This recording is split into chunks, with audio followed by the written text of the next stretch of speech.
Some people fall apart under pressure. Others seem to get steadier the harder things get. What separates them isn't luck. It isn't even natural temperament, though it might look that way from the outside.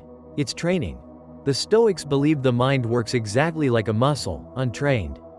It's weak, reactive, easily overwhelmed. Trained, deliberately, over time, it becomes something else entirely. Something that can hold steady when everything around it is falling apart. This isn't a metaphor the Stoics used casually. They meant it literally. Marcus Aurelius, Seneca, and Epictetus each developed specific mental disciplines, practices you could actually repeat day after day, the same way you'd train a physical muscle, designed to build a mind capable of remaining calm under genuine pressure. Today, we're going to walk through 8 of those principles. Not abstract philosophy, actual training methods, the same ones these 3 men used to build minds so steady that emperors, wealthy advisors, and even a man born into slavery all arrived at the same unshakable calm, despite living completely different lives. If you've ever wished you could stay steadier under pressure, in your work, your relationships, the daily friction of ordinary life, this video will give you the exact tools the Stoics used to build that steadiness. One deliberate practice at a time. By the end, you'll have a complete mental training system you can start using today. If this is useful, hit subscribe. It helps this reach more people who need it. Let's begin training. The first and most foundational Stoic training exercise is deceptively simple. Learning to separate what actually happened from the story you immediately tell yourself about what happened. Epictetus taught that this separation is the root of nearly all mental steadiness. He said, "Men are disturbed not by things, but by the views which they take of things." The event itself is often neutral.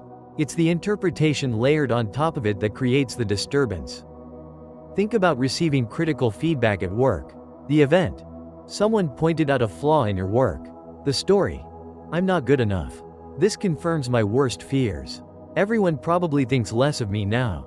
Notice how much of the actual disturbance comes from the story, not from the event itself. This training exercise works like this. The next time something disturbs you, pause and separate the 2 layers explicitly. Ask yourself, what actually happened? In plain, factual terms? And then, separately, what story am I telling myself about what it means? Often, once you separate them clearly, the event itself turns out to be far smaller and more manageable than the story made it feel. The feedback was simply information. The story turned it into a verdict on your entire worth. Marcus Aurelius practiced this constantly. Given the genuine pressures of running an empire, wars, political betrayals, difficult decisions, he trained himself to look at each event factually first, before allowing any emotional story to attach itself and amplify the disturbance beyond what the actual situation warranted. This isn't about denying that events matter or pretending difficult things are actually fine. It's about accuracy, making sure your emotional response is proportional to what actually happened, rather than to an exaggerated story built on top of it. Have you noticed that the same event can feel completely different depending on which story you attach to it? A cancelled plan can be a disaster, or it can be unexpected free time. The event is identical. The story determines your entire experience of it. So here's how to train this daily. First, when something disturbs you, pause and name the event factually, stripped of interpretation, just the facts, as plainly as you can state them. Second, separately, notice the story you're adding on top. Ask whether that story is the only reasonable interpretation, or simply the most automatic one. And finally, practice asking what a more neutral, or even generous, interpretation of the same event might look like. This doesn't mean forcing false positivity. It means genuinely testing whether your first story was accurate, or simply habitual. This single practice, repeated consistently, is often enough to dramatically reduce daily disturbance, because so much of what unsettles us was never really about the event at all. Principle 2. Between something happening and your response to it, there's a gap. Most people never notice that gap exists, because their reactions feel instantaneous, automatic, seemingly outside their control. The second Stoic training principle is learning to find and expand that gap deliberately. Not to suppress your reaction, but to create just enough space that your response becomes a choice. rather than a reflex. Epictetus taught his students to practice this pause constantly, in small moments throughout ordinary days, so that it would be available to them in genuinely difficult moments. When it mattered most. Think about the last time you reacted immediately to something frustrating, snapped at someone, sent an email you later regretted, said something in anger that didn't actually reflect what you wanted to communicate. In each of those moments, the gap between event and response existed, but it was too small to notice, let alone use.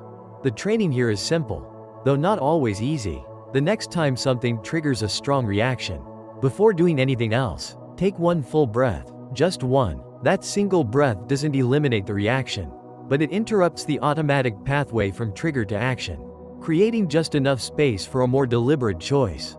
Marcus Aurelius wrote about returning to reason before acting, especially in moments of strong emotion. He understood that emotion itself wasn't the problem, it was acting immediately from that emotion, without any intervening moment of reflection. That led to responses he later regretted.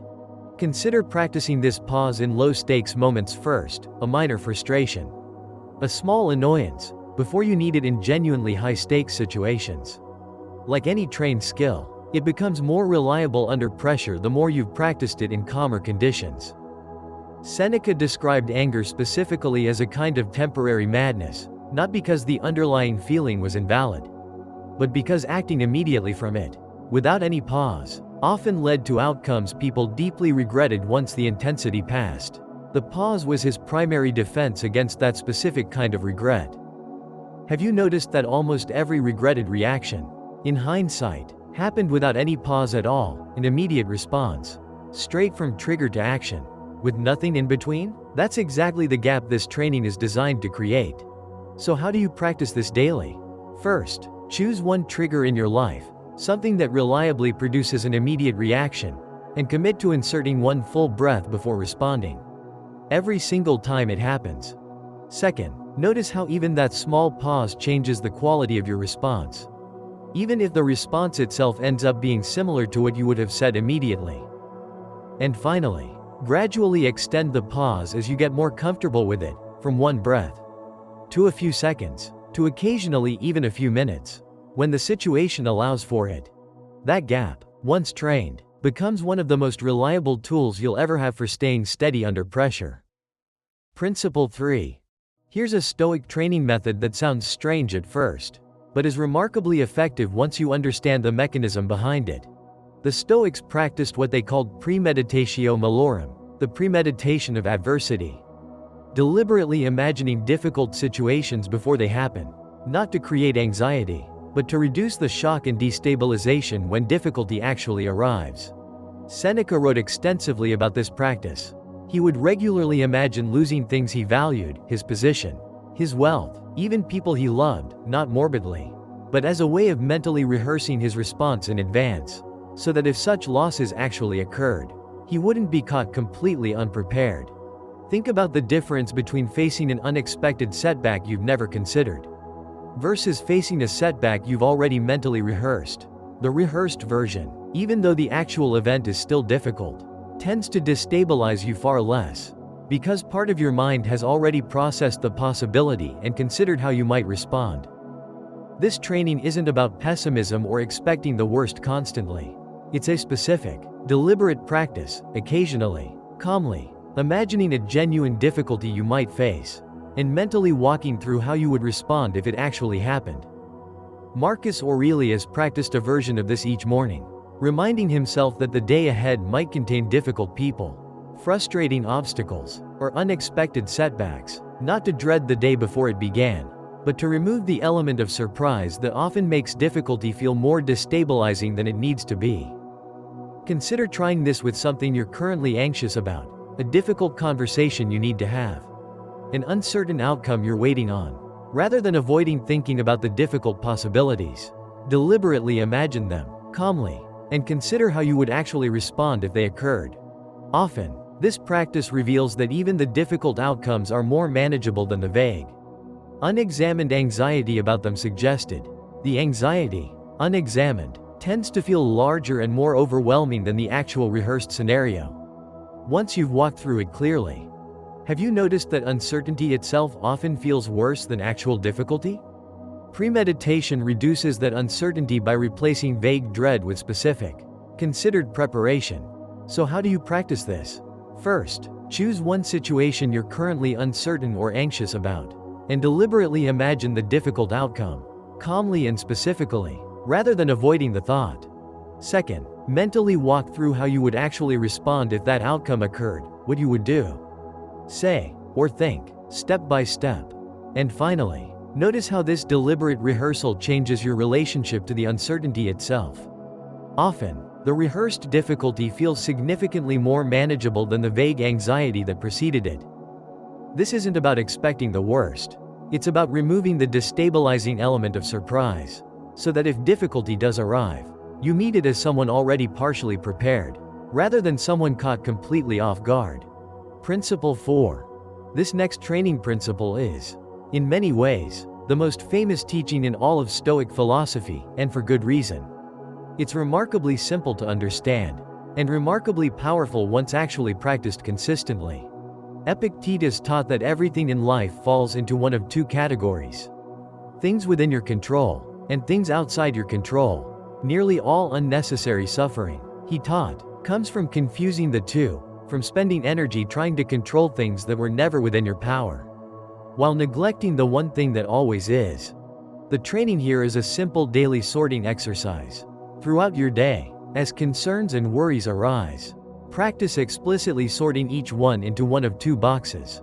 This is mine to control, my effort, my choices, my responses. Or, this is not mine to control, other people's actions, external outcomes, things that have already happened. Think about how much daily anxiety comes from box 2, worrying about outcomes you cannot directly control. Other people's opinions, the timing of things beyond your influence.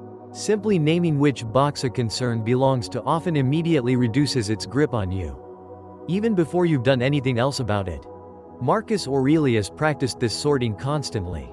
Given the genuine pressures of his position, wars, political outcomes, the behavior of difficult people around him, all of it, ultimately, outside his direct control, what remained within his control was narrower, but far more actionable: his own judgment, his own effort, his own response to whatever occurred.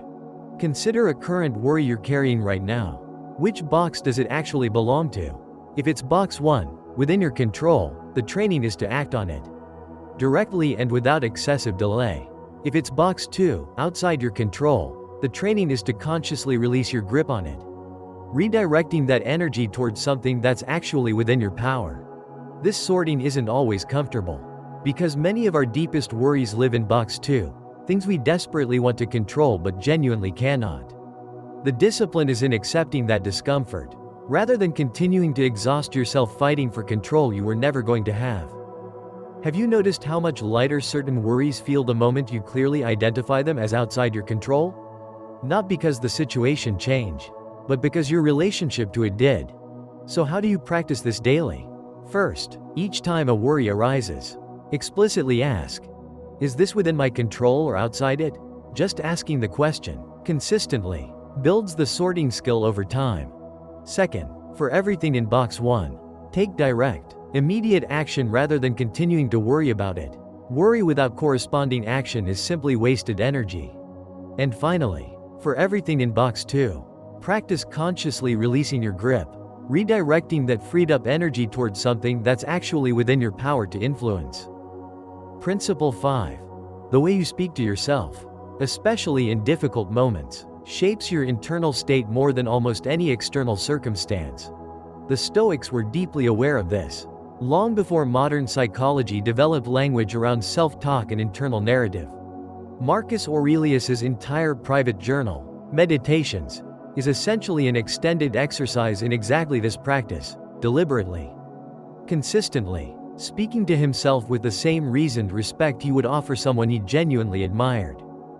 Think about the difference between an internal voice that says, "When something goes wrong, I always mess things up. I'm terrible at this," versus one that says, "This didn't go as planned. What can I learn from it? And what's the next right step?" Both are responses to the same event, but the internal tone completely shapes the emotional and practical outcome that follows. This training principle is about deliberately upgrading your internal dialogue, not toward empty positivity, but toward the same kind of steady, reasoned respect you would offer someone you genuinely cared about, going through a difficult moment. Epictetus taught his students to imagine how a wise, respected figure would speak to them in moments of difficulty, and to practice offering that same voice to themselves, rather than defaulting to harsh self-criticism that rarely produces better outcomes anyway. Consider how you'd typically speak to yourself after a mistake. Is it closer to how you'd speak to a friend in the same situation? Or is it significantly harsher, more critical, less patient than you'd ever be with someone else? Most people, if they're honest, discover a significant gap between how they treat others and how they treat themselves internally.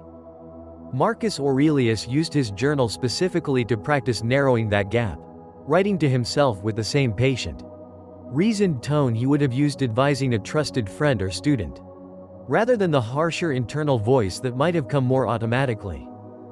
Have you noticed that your internal tone during a mistake often determines how quickly you recover from it? Harsh self-criticism tends to prolong distress.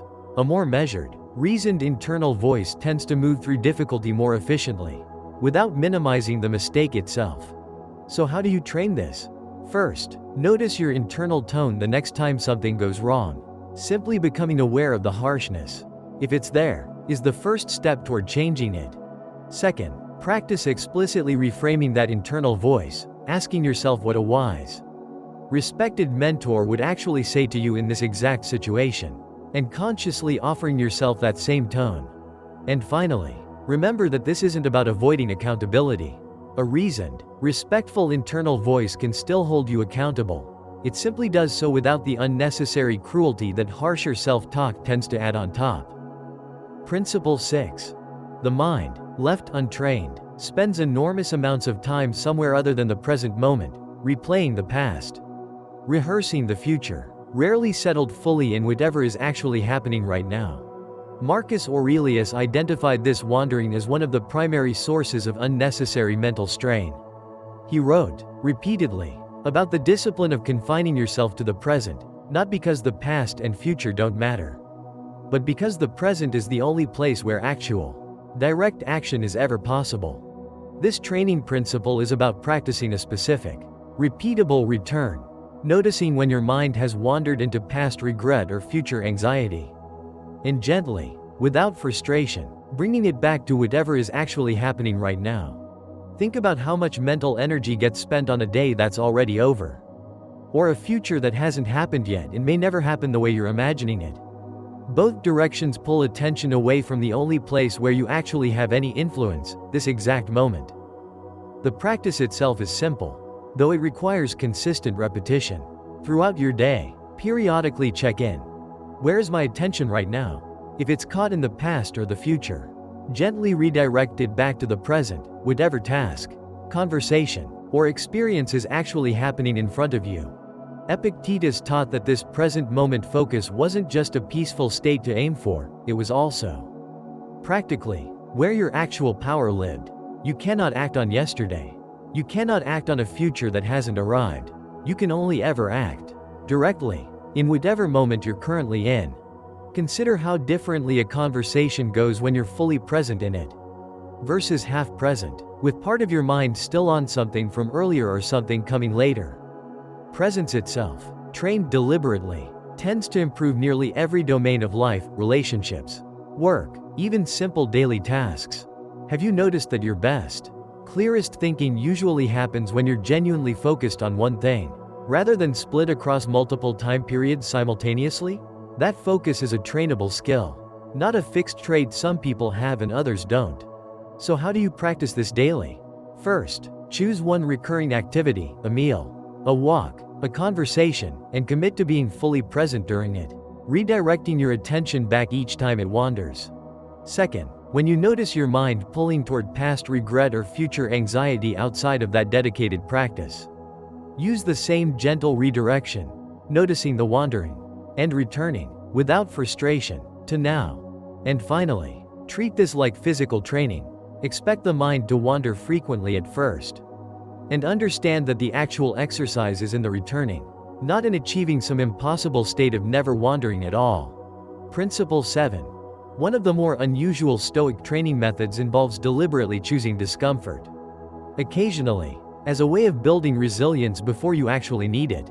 Seneca practiced this regularly: periods of simple food, plain clothing, deliberately reduced comfort, not as punishment, but as training. He wanted to know, directly and experientially, that he could handle difficulty if it ever arrived unexpectedly, rather than discovering that capacity only in a genuine crisis, when it would matter most and be hardest to build from scratch. This training principle recognizes something important about resilience: it's built through practice, not through comfort. A mind that has never experienced any discomfort, chosen or otherwise, tends to be far more destabilized when difficulty eventually arrives, as it inevitably does for everyone. Think about physical training as a direct analogy. You don't build physical strength by avoiding all resistance. You build it by deliberately choosing resistance, in controlled amounts, so that your capacity gradually increases. Mental resilience works according to the exact same principle. The practice itself doesn't need to be extreme. It might mean occasionally choosing a cold shower instead of a warm one. Skipping a comfort you rely on daily, just for a day, to notice that you can, in fact, function without it. Deliberately sitting with a minor discomfort rather than immediately reaching for relief. Marcus Aurelius wrote about not needing external comforts in order to remain internally steady, a capacity he attributed directly to this kind of deliberate practice, rather than to some innate toughness he happened to be born with. Consider choosing one small, safe discomfort to practice this week. Not something genuinely harmful, simply something that stretches your capacity slightly beyond its current comfort zone. Notice what that reveals about your actual resilience, which is often greater than your comfort-adapted mind assumes. Have you noticed that after voluntarily experiencing a minor discomfort, unexpected difficulties later often feel more manageable by comparison? That's the training effect directly at work. Resilience built deliberately, in low-stakes conditions, becomes available in higher-stakes ones. So how do you practice this? First, choose one small, safe discomfort: a cold shower. Skipping a daily comfort, a brief period without a usual convenience, and deliberately experience it, rather than avoiding it as you normally would. Second, pay attention to what you learn about your own capacity during that experience. Usually, it reveals you can handle more than your comfort-adapted assumptions suggested. And finally, use that evidence, direct, experiential evidence of your own resilience, the next time you face a genuinely difficult, unchosen circumstance. You'll have real proof, rather than just hope, that you can handle discomfort when it arrives. Principle 8. The final training principle is perhaps the simplest, and also one of the most consistently practiced across Stoic history: a nightly review of the day, conducted with honesty rather than harsh judgment. Seneca described this practice directly in his letters.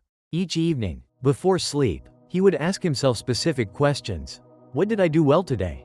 What might I have done differently? What habit did I fail to correct? And what progress did I make? This wasn't self-punishment. It was training, a deliberate, repeated practice of honest self-assessment, conducted calmly, without excessive harshness, aimed at gradual improvement rather than immediate perfection. Think about the difference between a day that simply passes, unexamined, and a day that ends with even a few minutes of honest reflection. The unexamined day tends to blur together with all the others, offering little opportunity for genuine growth. The examined day, even briefly reviewed, becomes actual training material, specific lessons you can carry forward.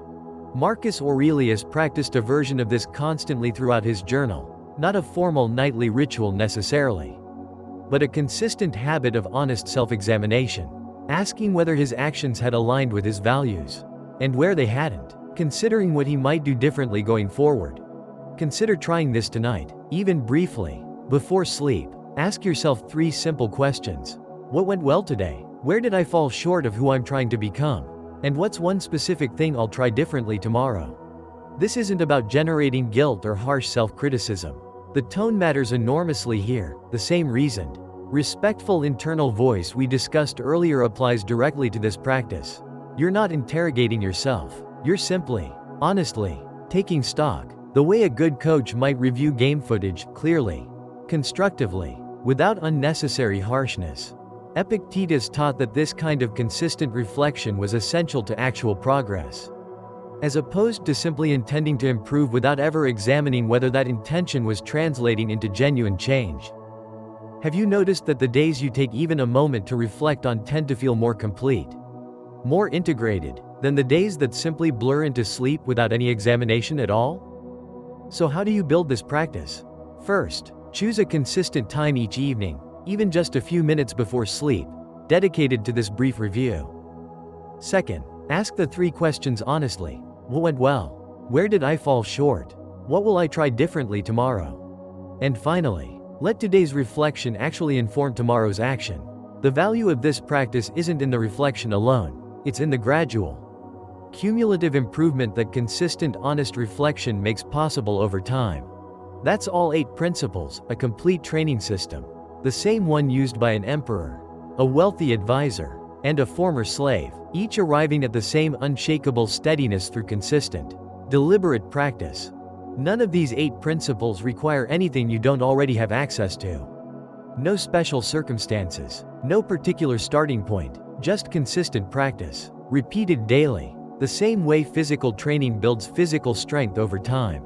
Marcus Aurelius wasn't born unshakable. Neither was Seneca. Neither was Epictetus, who began with less external freedom than almost anyone in recorded history.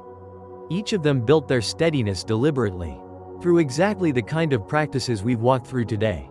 Your mind is trainable, the same way your body responds to consistent physical training. Your capacity for steadiness responds to consistent mental training. If this gave you a real system to start practicing, take a moment to like this video and subscribe.